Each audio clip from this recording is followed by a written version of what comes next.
Assalamualaikum warahmatullahi wabarakatuh. Saya Muhammad Faris akan mempresentasikan hasil praktikum tentang analisis vegetasi. Vegetasi adalah kumpulan dari beberapa jenis tumbuh-tumbuhan yang hidup secara bersama-sama pada satu tempat dan terjadinya interaksi antar penyusun komponen, baik antara tumbuh-tumbuhan maupun hewan-hewan yang hidup di lingkungan tersebut. Keberadaan vegetasi akan mengurangi karbon di atmosfer CO2 melalui proses fotosintesis dan menyimpannya dalam jaringan tumbuhan. Sampai waktunya karbon tersebut tersikluskan kembali ke atmosfer. Karbon tersebut akan menempati salah satu dari sejumlah kantong karbon. Dengan demikian keberadaan vegetasi sangat besar perannya dalam membersihkan udara di sekitarnya.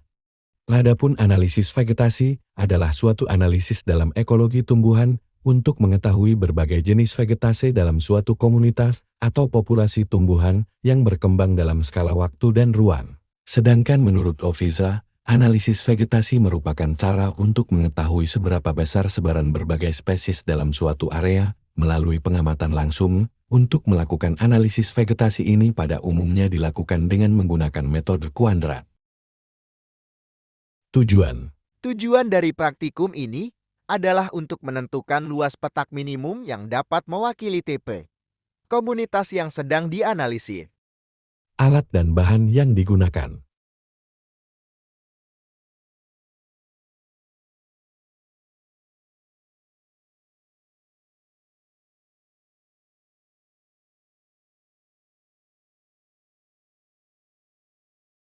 Langkah-langkah. 1.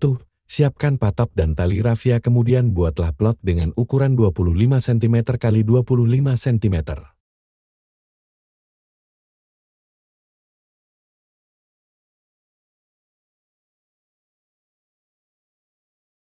2. Kemudian amati apa saja gulma yang ada di dalam plot tersebut dan catat hasilnya.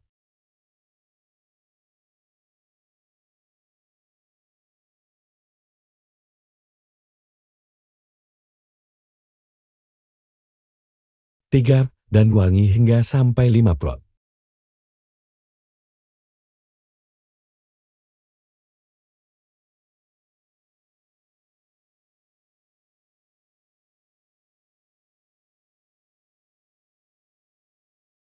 4. Hasil pengamatan.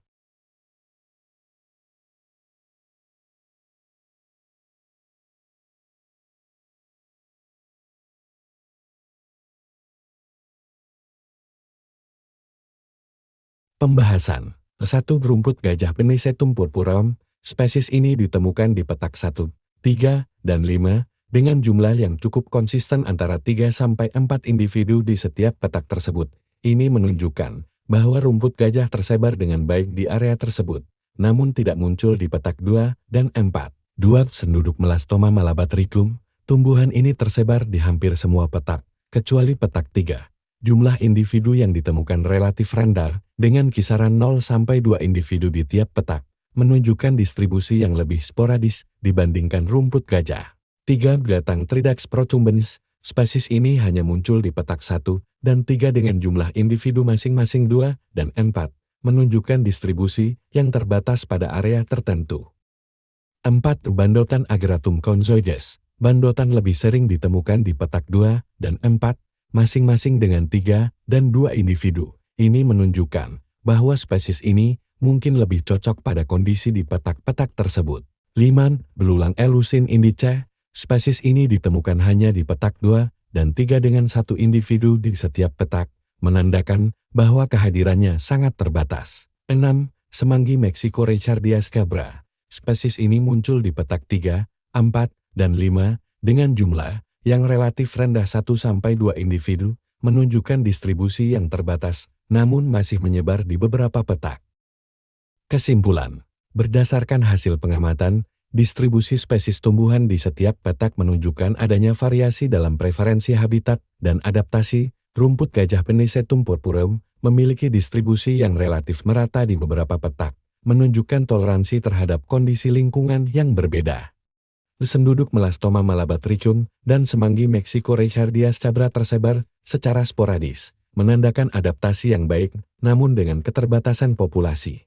Spesies seperti Gattang Tridax procumbens Bandotan Agratum conzoides dan belulang Elusin indica menunjukkan preferensi khusus terhadap kondisi di petak-petak tertentu. Bandotan, misalnya, lebih banyak ditemukan di petak 2 dan 4, sementara geletang hanya muncul di petak 1 dan 3. Hal ini mengindikasikan adanya faktor lingkungan atau kompetisi yang mempengaruhi distribusi masing-masing spesies. Daftar pustaka.